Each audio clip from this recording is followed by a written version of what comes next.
All right, our session's live on YouTube. All right. And we'll go ahead and get started. So welcome everybody to our campus election forum. We want to first start by thanking all of our participants for spending time with us today as we begin to tackle this really important topic of how do we move forward, given what we know and what we may not know at this point in time today. So we're joined today by our ASG president, Destiny Munoz Gallegos. We also have our college president, Dr. Ricky Shabazz. We have Professor of Political Science, Dr. Masa Omei. We have our Vice President of Student Services, Denise Wisenhunt. And we have three fantastic folks from our campus mental health department. So we have Jelena Bodnich, we have Tony, and we have Alex. So all of them will be joining us, and we each have a little bit apart. We're live on YouTube, so if you have questions for us, please put them in the chat, and we will make sure that we get those to our presenters. So what we want to do is maybe start out a little bit first by having Professor Omei share with us with what do we know? So what we know is we don't know the result, which for some it's very frustrating. But you know, the reason why we typically know the result right after or even evening of is because of the advancement in technology in terms of counting and reliance on statistical, predictions. So it's in some way it's normal that we don't know. And of course, there's another system before actually president is elected. You may know the electoral college system we use to select our president and vice president. That doesn't officially happen till December 14th. So that's when people that we have elected to elect president actually elect each respective capital, and that votes has to get certified by December 23rd this year. It's all written in the Constitution how this is done, so please reference that. But so ultimately, it's okay that we don't know, that we shouldn't rush through. Some elected official have said something about let's stop counting because I know I won. That really scares me as a political scientist from a theoretical standpoint. The democracy can be defined in different ways, but the ones that are typically accepted is to see democracy as a process. It is a democratic process, the integrity of the process that matters. The outcome might be something that you don't desire, but also, existence of a graceful loser or the losing side makes democracy function the way it does or it should in terms of a process. So not knowing the result immediately and focusing on result and try to get the result as soon as possible, that is a scary thing. It is good that we are taking time to ensure that all ballots are counted. There are some discussion as to counting ballots later is allowing people to vote beyond the voting day. I don't think so. It's been done. It just we had to adjust to the current public health environment to ensure that every votes are counted, and that I think is the core of a democratic process. So that's what we know, and from looking at counties that are still being counted in Michigan and Wisconsin, Arizona, Nevada, Pennsylvania, North Carolina and Georgia is still outstanding too. We kind of know where it's going, but we won't know till really all the votes are counted. So that's what we know. But the important thing is taking time to go through the proper process as opposed to finding a result immediately. I think we're doing it right, is what I think. Thank you. Thank you, Professor Omei. So some of the other questions that we have in here is, what is it looking like right now? Do you think, what might be some of the potential challenges to what we're seeing in this process playing out? I think what we are seeing, and there are many softwares and online things we can kind of click things and, how do we get to 270 for which candidate? What I've done is if Arizona, Nevada goes blue, and if or two of the Rust Belt states, Wisconsin, Michigan, stays where it was, it might be right at 270 for Biden. But we don't know, because last night or early this morning when I went to sleep, it was still Trump for those two states in Rust Belt area. But this morning it was flipped because of the certain counties votes came in. So it depends on which counties are not, or precincts are not counted, and what the spread of that county or precinct is in that particular place. That shifts. So I don't know. What we see now could be different from the result. Did I answer the question, Marciano? You did. I think there was a second part. Maybe I skipped. Oh, challenges. Challenge could be the Supreme Court in terms of which of the mail-in ballot to be counted up until when question. I think the way the Justice Alito ruled without merit, I think that opens up for future cases, as in president and his team could perhaps challenge the way things are being counted in highly contested area. So that could be a potential challenge. And in my opinion, courts' involvement in these things could bring some of us back to the, 2000 election, earlier election. So yeah, that could be the potential challenge. Perfect. Thank you. Well, if anyone has any questions, again, please make sure you put them in the chat section on YouTube, and we'll make sure that we get them over to our presenters to be able to answer. So we may come back to some, there might be some things that will come up as we move forward that Professor O'May might come back to be able to answer, or there might be questions that will come in, and then we'll get him to respond.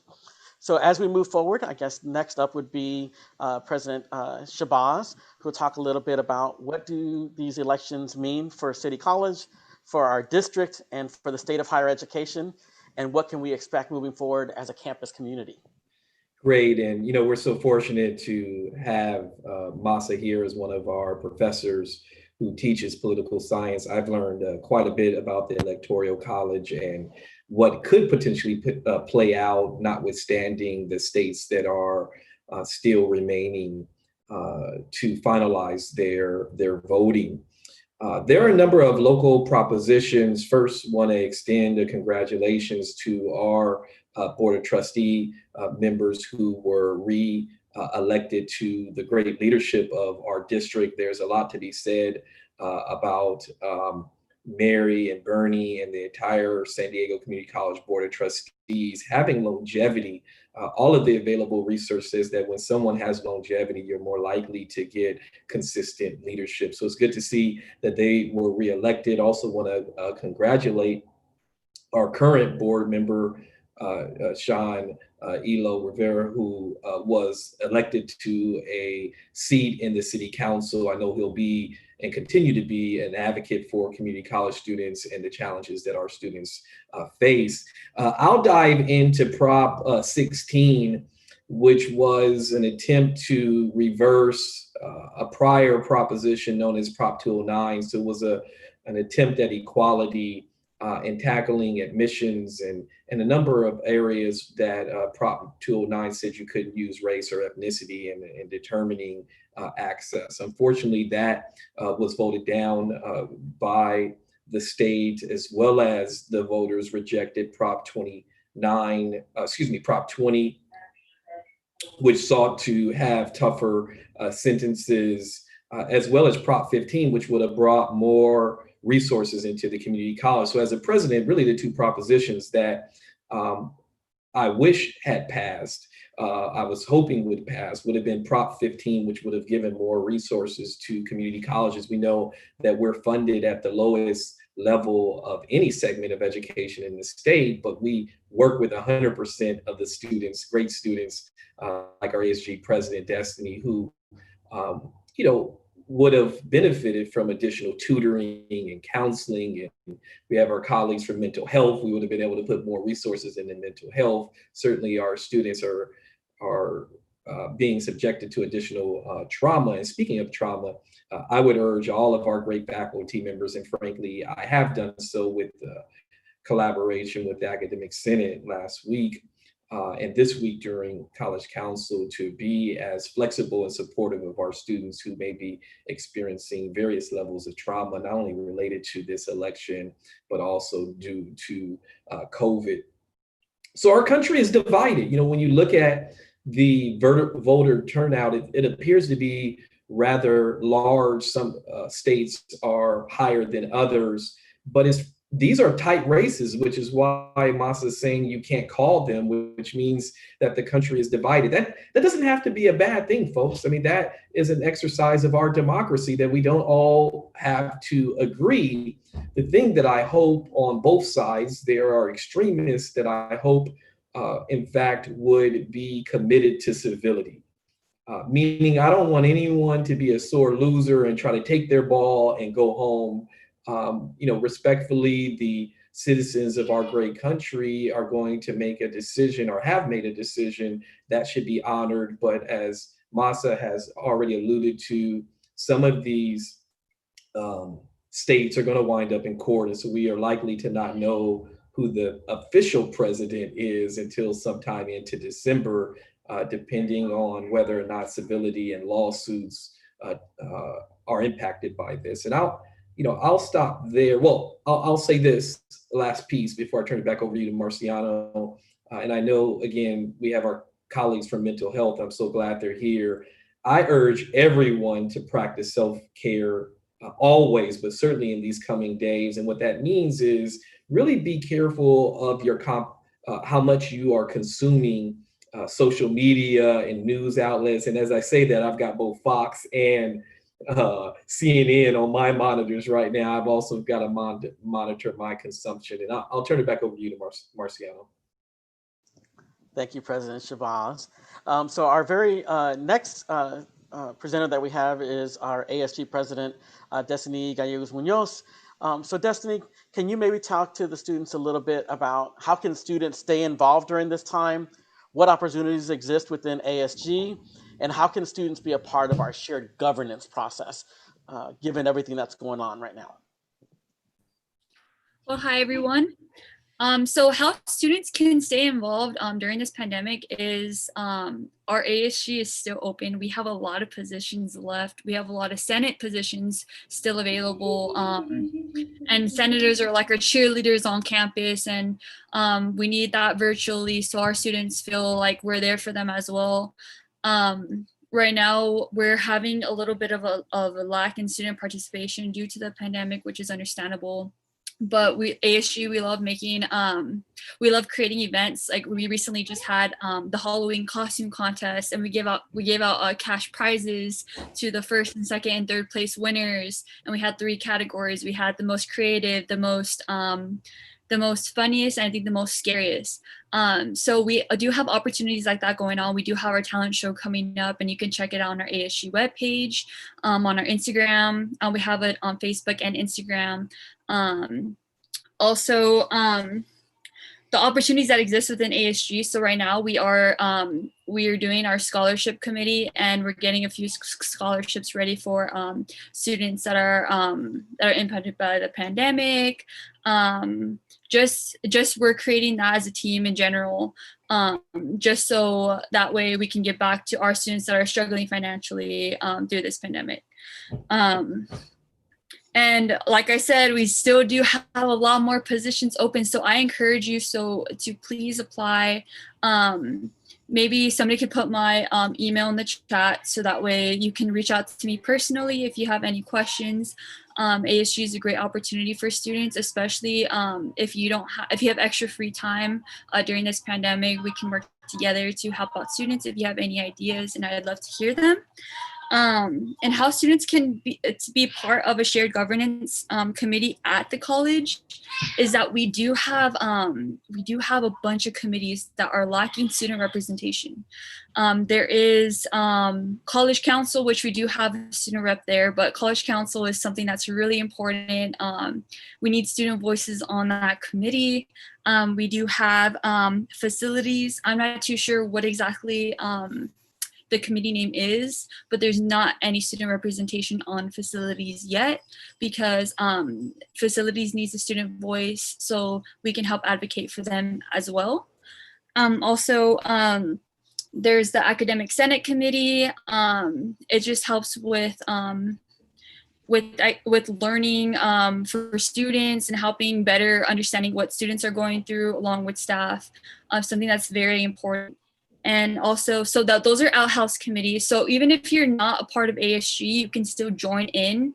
You don't have to have a position, but I can assign you as ASG president to those committees. So please, if you do want to take part of committees, just let me know. We have a scholarship committee, which is our in-house committee, which is within ASG. We have our advocacy committee, which is by our government affairs officer.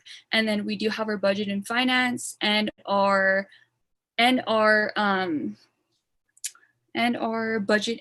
and finance and constitution and bylaws committee. So if you please want to reach out to me, I'd love to help out any students that are even struggling during this pandemic. If you have any struggles, please reach out to me. I understand I'm a student as well. And know this during these times, it can be really hard. Know you guys are not alone. Know that we are trying our hardest. And yes. Thank you. Back to you, Marciano.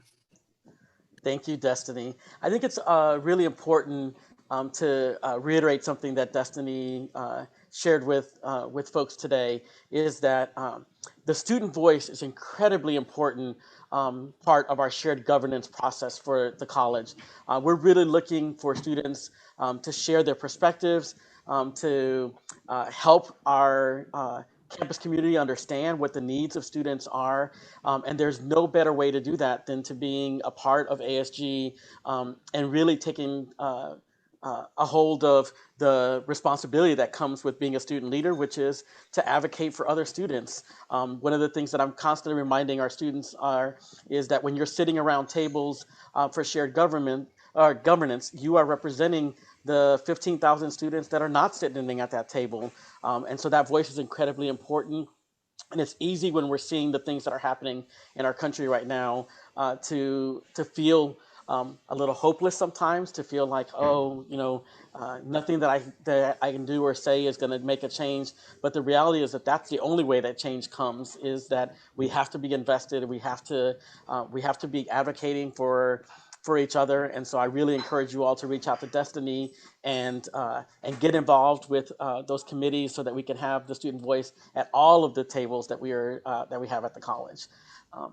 And Marcio, if I could jump in real Yes. quick, thank you for that point. You're so very right. And I would just echo that that's not only the case on campus, but also off campus, particularly the millennials or Gen Ys, whichever term you prefer to use, happen to be the largest population of folks in the country right now. But when you look at the baby boomers compared to Gen Xers, which I'm a Gen Xer, you'll actually see that the baby boomers vote in a higher percentage compared to the Gen Y and the millennials, although the millennials are a bigger group. And so I am so encouraged with usher in a whole nother country, a whole nother level of social justice and educational equity.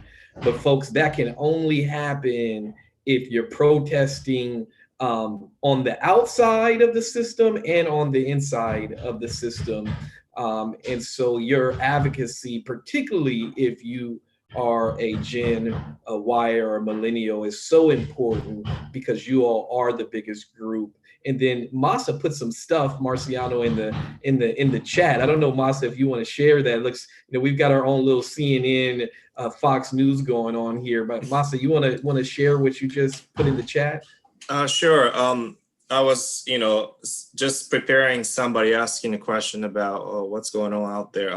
I checked NPR while you guys are talking, and NPR called Wisconsin for Biden. Michigan looking like it's going blue as well. They are still counting, but getting closer. So that with Nevada, if Nevada goes blue, it's really close right now. But I hear that Clark County has predominantly blue voters. So if that goes, it's 270 all together. If you want to hear a better prediction, that's better than my earlier prediction, I guess, that I saw that Wisconsin went blue. But again, officially, we won't know till later.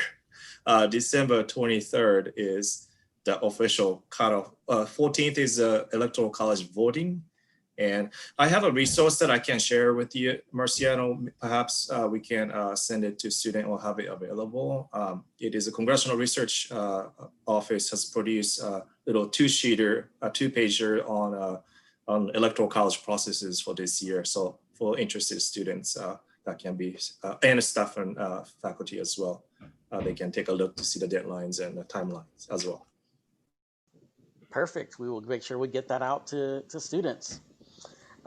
So the next folks that we have speaking to us today will be Team Mental Health, who are going to talk a little bit with us about how do we start to heal and move forward with the results, what supports exist, how can we process change, how do we mend divisions, and how do we take care of each other, and how do we take care of ourselves. So I will turn it over to Team Mental Health.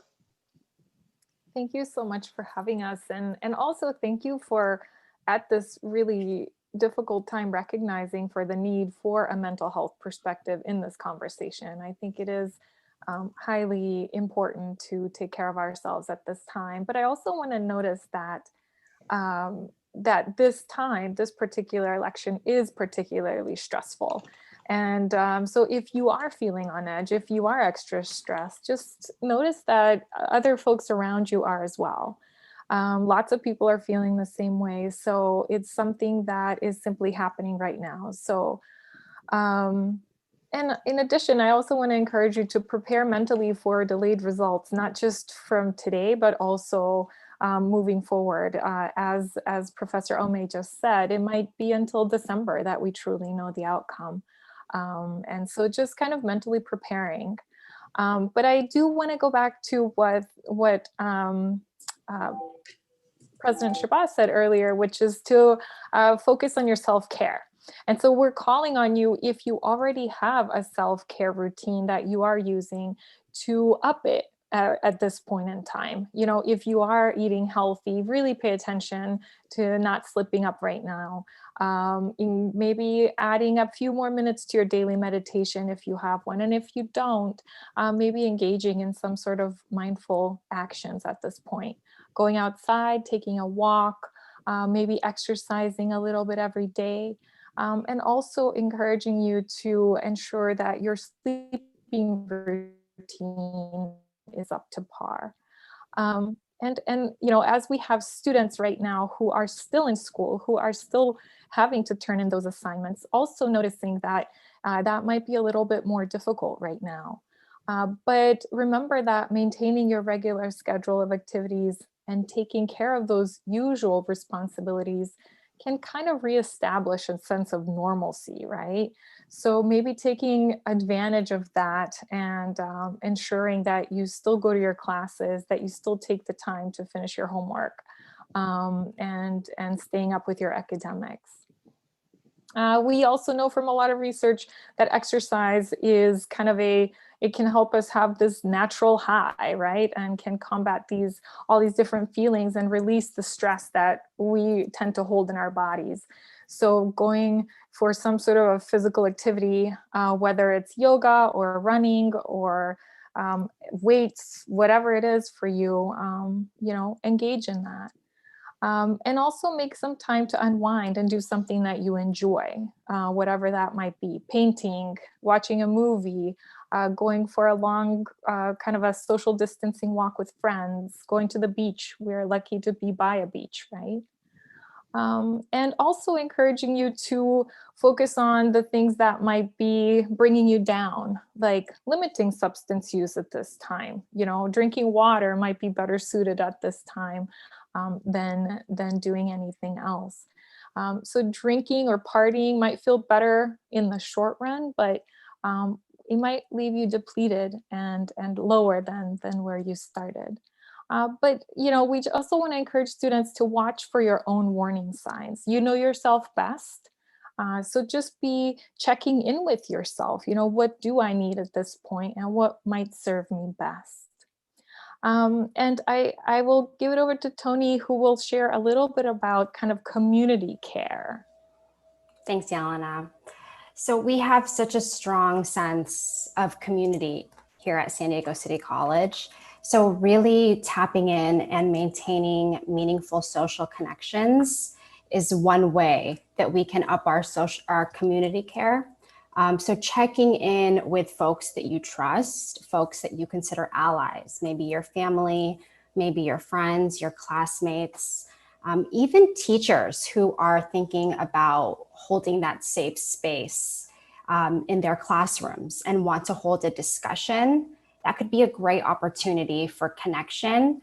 Just some tips to ensure that that is a safe space, whether you're holding that in your classroom or even beyond, is to first ask permission. So don't assume that every single person is in a state where they'd like to talk about the election and all of the kind of civil unrest that's going on. And also try to avoid asking, how are you?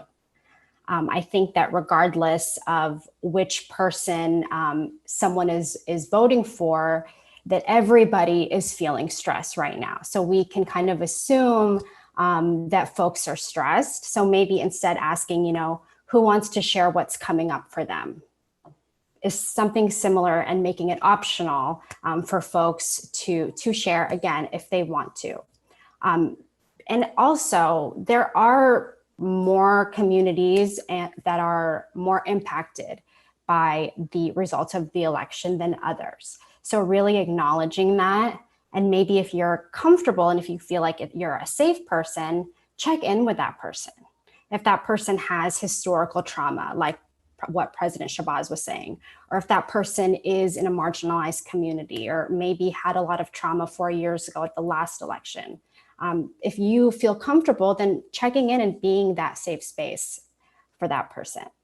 And lastly, you know, having a health and safety plan. So if you're deciding that you want to stay home and you don't feel comfortable going out, making sure that you have everything that you need at home: water, batteries, groceries, you know, whatever it is that you need. If you're deciding that you feel called to protest and want to be an advocate and be active, then make sure you have somebody with you, or that you're sharing your location with somebody. We also have some resources that we can share as well as part of a health and safety plan. So let me pull that up here.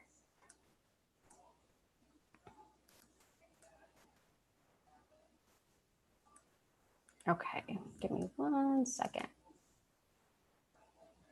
So here are some resources. The Live Safe app is a really great resource for our students. If you haven't downloaded the Live Safe app, please do so on your phone. It is a direct line to campus police. You can share your location with a buddy so they can track where you're going. It's a really great resource. If you're feeling like you need professional help, which is totally okay, to reach out to a counselor or to a therapist, please utilize the Access Crisis Line. The number is here. And maybe we can send this to the folks who are joining somehow. Marciano's nodding his head. Okay, so the number is here. If you want to text, some people are more comfortable just texting rather than talking on the phone. You can text COURAGE to 741-741 and text back and forth with a mental health professional. We also have the Access Crisis Line in Tijuana. And then also we have just some resources down here. So there is a San Diego Bail Fund, and then there's also the Voter Protection Hotline down here as well. And then the last resource that I want to talk about is, of course, the services that we offer. So as City College students, you all are eligible to receive our services for free. Okay, so that means that you have access to individual therapy, couples therapy, family therapy, group therapy, really all of our outreach events, you all have access to as students. All you need to do is call us or email us to set up an appointment, and we'll get back to you. The very last thing that I'd like to share is just that we have secured a partnership with Headspace. So as Yelena was talking about, meditation, mindfulness is a great self-care tool. So our students are all eligible for a Headspace Pro account. Those are typically $10 to $15 a month. And the content on there is really, really great. And there's a specific meditation for how to deal with election stress. And then Yelena, do we want to talk about hope a little bit? I do want to end on a hopeful note. So if it's okay with you, just a couple of more minutes, I do want to say that whatever happens, to keep in mind that this is all still a temporary thing, right? We are in this time where elections are important, extremely so. However, they're also a temporary aspect of our existence. So keeping that in mind and kind of encouraging our students to take the long view, right? Think about, how do I want to affect my community in the long run? And how do my daily actions kind of translate into this long way of doing things. So I also want to acknowledge that there has been a lot of ways that we have seen change, even in the last couple of years and even at this election. And so there are many ways to still continue to take action on a local, state, and national level.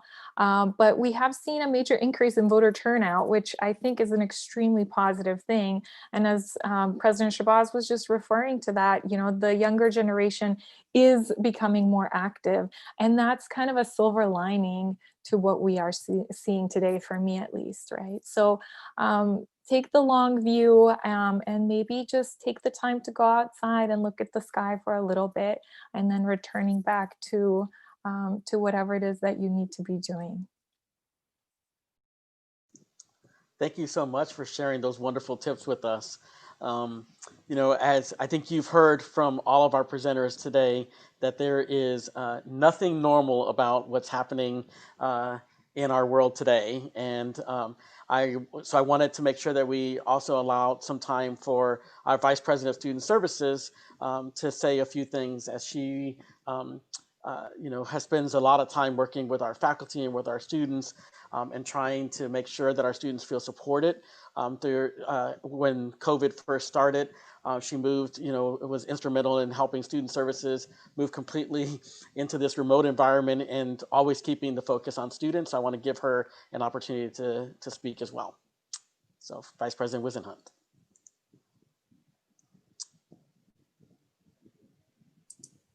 Thank you very much. I want to first say that I have used Headspace for 2 years.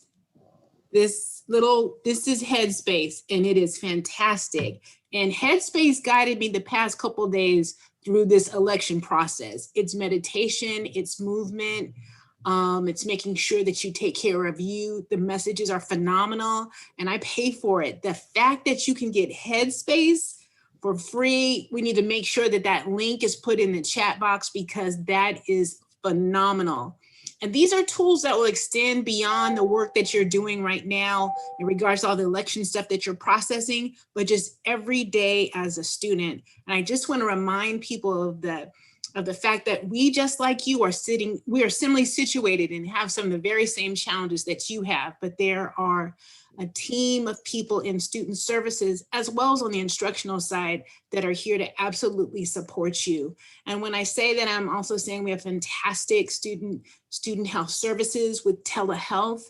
So you don't have to go see physically someone. If you have an ailment, you have a skin on your knee, there's a place that you can go to online, which you will talk to a physician or a nurse practitioner, and it's built into your fees that is available for you. Support programs such as EOPS and DSPS on our campus, CalWorks, many of those support programs, as well as our affinity programs, are absolutely here to support you in your journey. So, you know, I just want to make one thing clear, and that is the message that I'm trying to say is to reach out.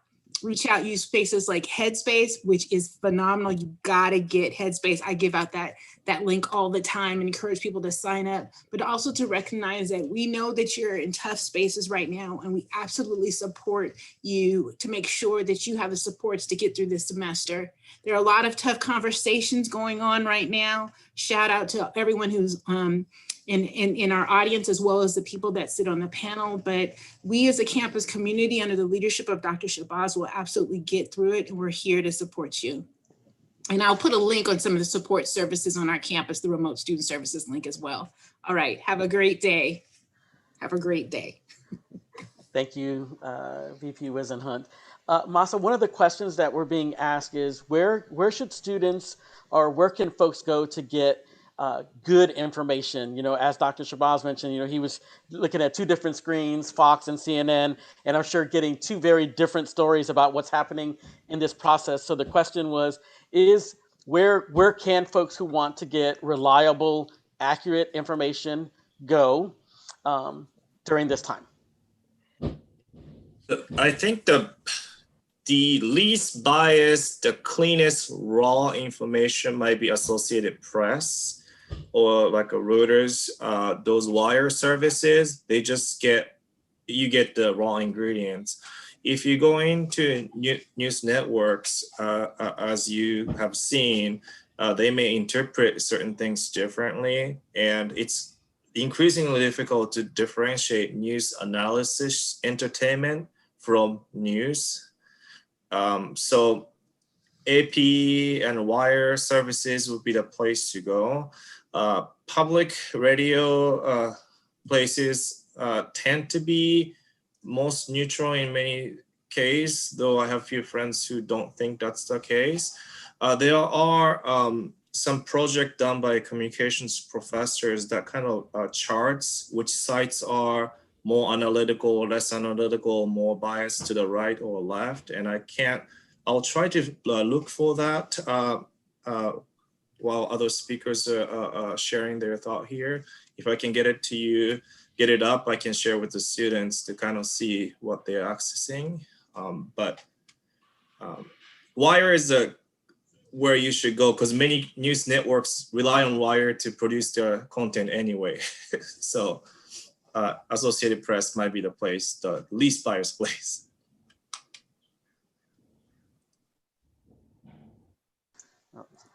One of the other questions that was asked, and this could be for anyone on the panel, you know, when the state of California tends to vote blue, and we are a college that's committed to social justice and equity, yet Prop 16 did not pass, and so there's questions about how does that reconcile, or how do we reconcile what's going on in our state with folks' feeling around the California's progressive, yet refusing to pass something like Prop 16.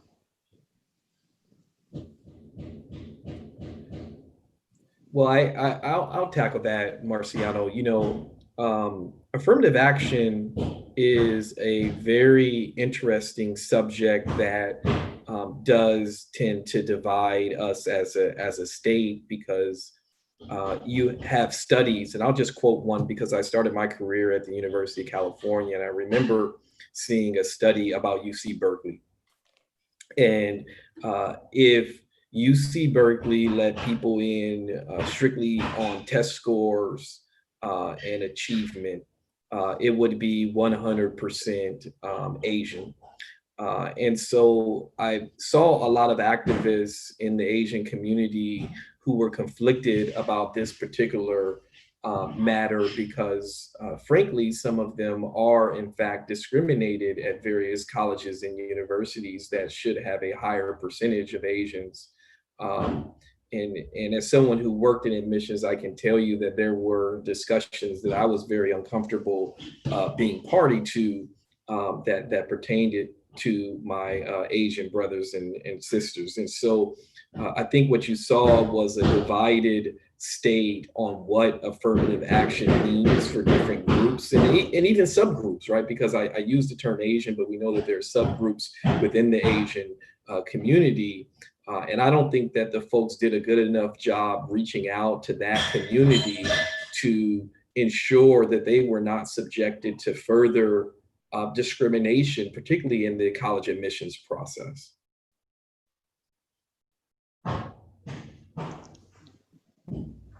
Thank you for that. I don't see any other questions in the chat, but we welcome folks to type in your questions in the YouTube chat. So if you have any questions, please put them in. I do want to say, you probably noticed that Destiny was no longer on the line with us. She, like many of our students, is juggling working and going to school during this pandemic. And so she had to start work at 2 o'clock. So she logged off to be able to get to work on time. Vice President Wisenhunt has her hand raised and will come back on. I will just say, in addition to what our president raised, that, there's a certain amount of community of education and our responsibility to further help people understand, within the context of the implications of what that means historically. And I'm so glad that Professor Omai is present, because it really, if you're having those questions, it's important that you enroll in classes like political science, or you enroll in classes like Black Studies or Chicanx Studies, to kind of understand the historical implications that are witnessed, of course, within the context of different voices, but also like what happened in that post-209 environment, and what did that mean for places like UC San Diego that was almost 4% African-American, that went down to closer to 1%, like just kind of knowing. And so I think that, one thing that I'm so proud of this institution in is that we really think critically about understanding historically. So like our role, and what I see grow even more, is sort of the kind of the what if implications of just different decisions that are made, and that, our role educating those who choose to come to our campus to understand what does it mean in terms of impacts within the context of different communities in terms of access for all of our students. And I'll build on Denise's assessment by saying that notions of race and gender are changing at a very rapid pace from what they once meant.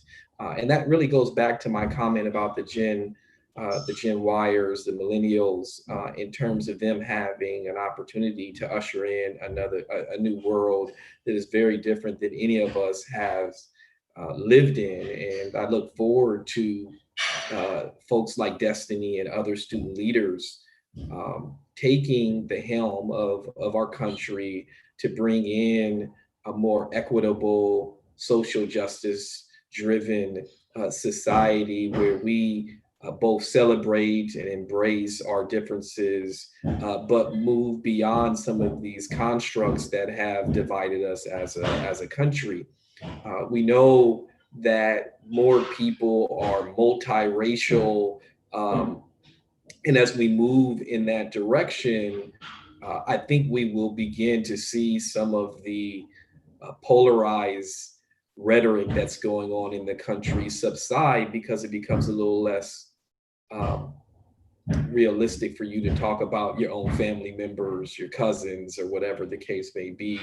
Unfortunately, the reality, folks, is that we are really not that removed from some of these polarized racial events that have taken place in our country. The 50s and 60s are not that long ago where people's grandparents, great-grandparents were on the front lines of either fighting for civil rights or trying to uphold some of those structures that were in the country at the time.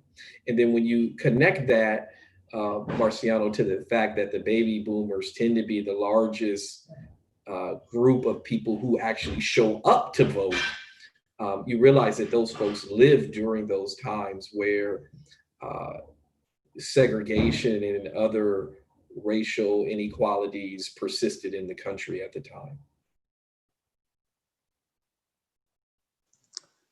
Thank you all so much for providing your perspective on that question. I don't see any other questions in the chat, but so I want to just start by, again, thanking all of our panelists for taking time and being with us today, reminding folks that, again, we're all in this together. This is a conversation that we're having today, but it's certainly not the last time that we will have this conversation.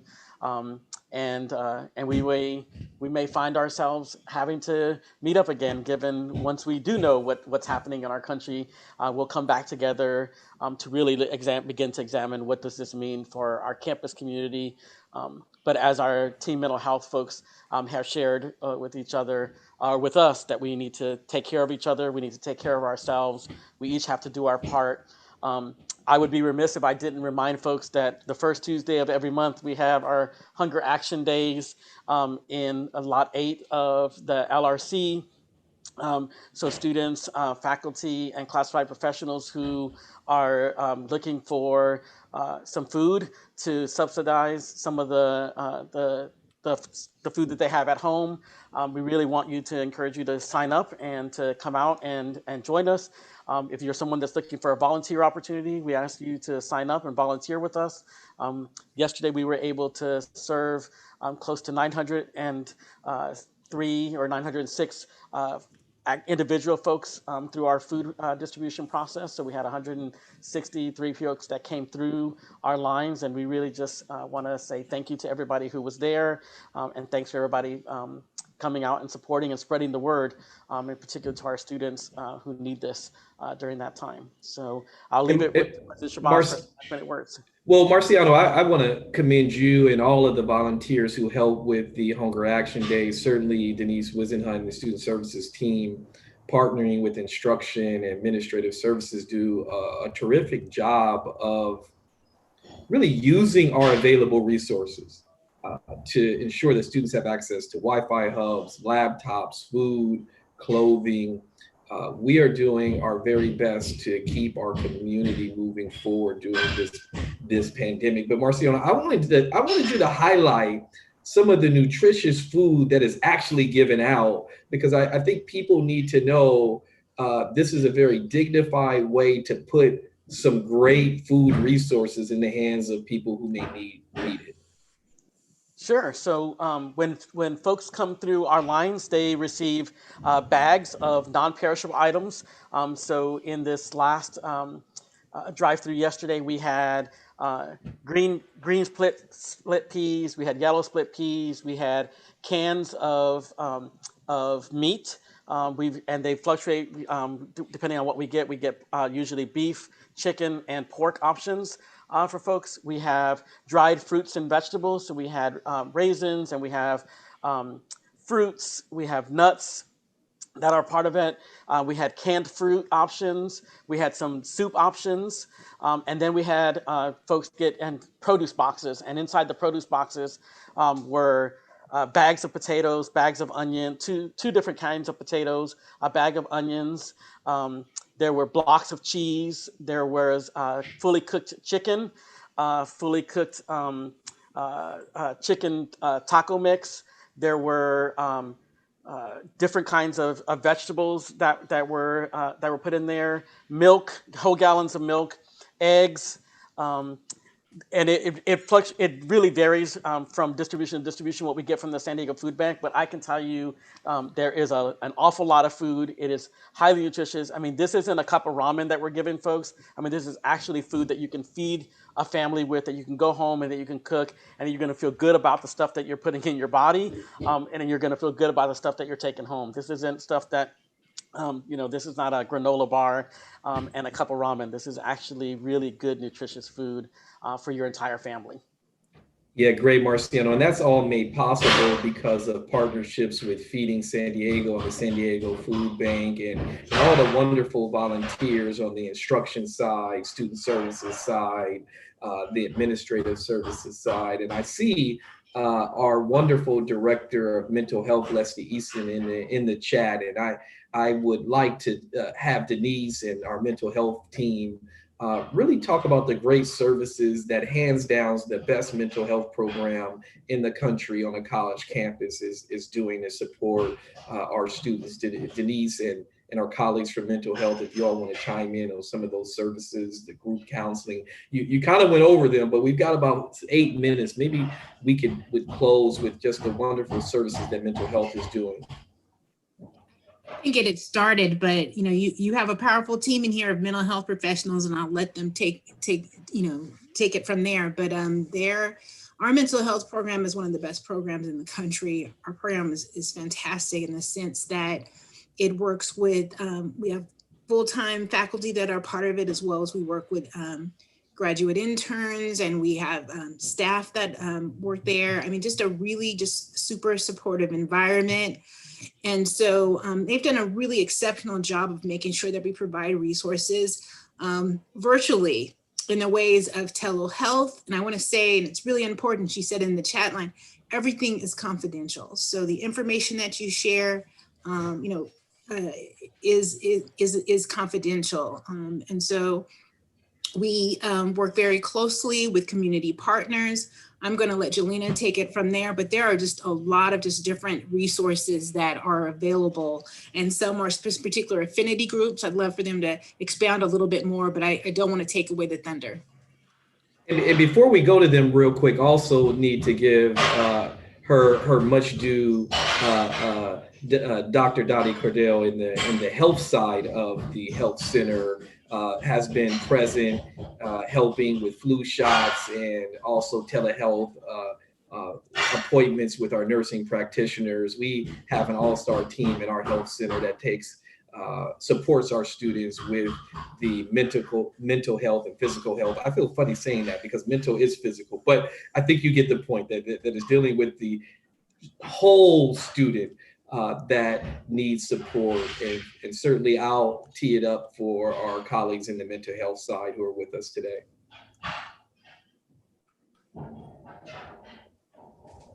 Thank you so much. We are very excited to be a part of this, and we have so many different things that we would love to share with you. And I think Alex is sharing some of our groups that we are currently running that are open to all of our students. And they really range from various different ways that we might need support. So right now, the highlight is on the Healthy Relationships Workshop, which is there to support any kind of relationship that you find yourself in, be it intimate, professional, or family. Women Supporting Women is another wonderful group that we run. And that one is specifically for anybody who identifies as a woman.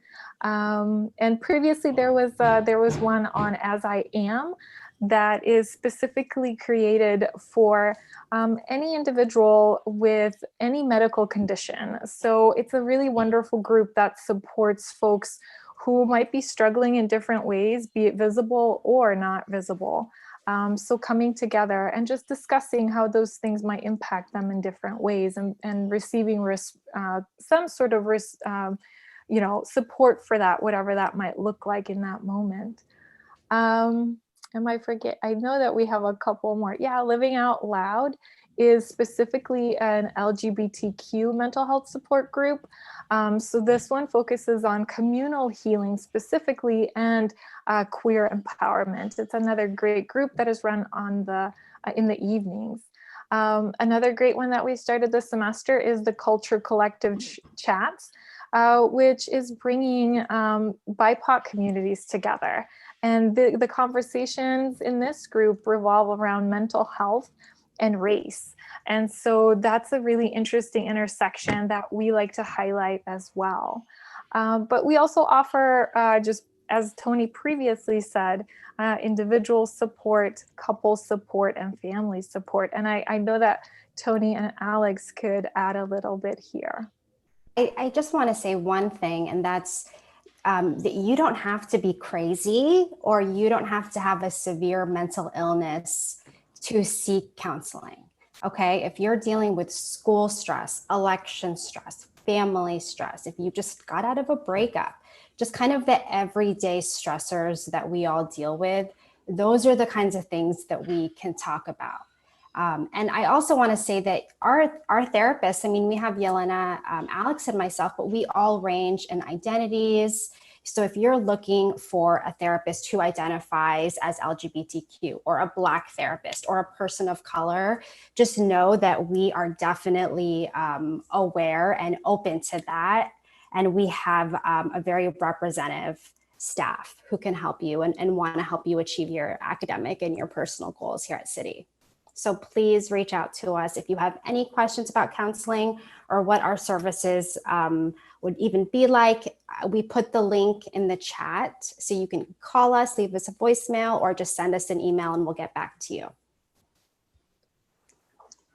Thank you all for sharing that. And we have been putting all of those links in the YouTube chat as well. So all of the students and faculty and classified professionals that are watching us on the YouTube channel have received all the links there. We'll also be making the YouTube recording of this presentation will stay on our college channel so folks can go back and visit it and see all of the information that's been presented there.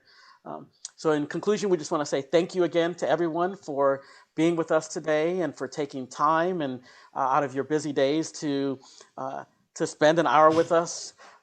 We probably left you with more answers than questions, but that's just the reality of life at the moment. But we're all in this together, and we will continue to move forward and make it through. And hopefully now you know a little bit more about some of the campus resources that have. And we want to again thank Professor O'May for his expertise and sharing a little bit about the election results, and as we were learning new things, and we look forward to learning more as we move forward. So thank you all for joining us today. Thank you. Thank you.